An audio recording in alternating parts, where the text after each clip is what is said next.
kaibigan, nandito tayo ngayon sa kahabaan ng East Avenue sa may Quezon City para mag-flyerings. Ito yung ating activity for today. Bali, kabababa ko lang po sa MRT station ng Kamuning.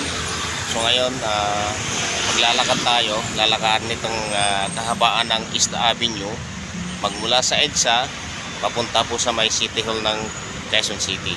Ito po yung ating activity ngayon. Magbahagi tayo ng ating flyers, mag-flyer activity para marami tayong matulungan na may mga problema sa health. Ating pong pupus ang ating bagong product, ang ating yes, like premium barley grass.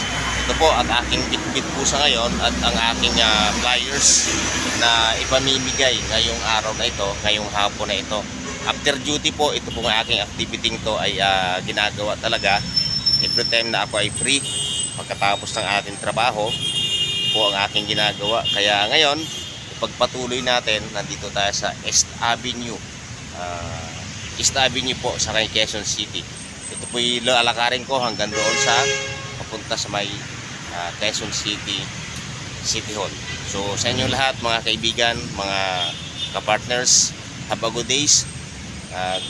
Yes, healthy life always, at ipagpatuloy lang po natin ang ating mga gawain ito para sa ilalaki ng ating network at ma-develop natin ng husto yung ating mga ginagawa na pakilala ang ating product sa buong katauhan. Maraming salamat. God bless po sa inyo.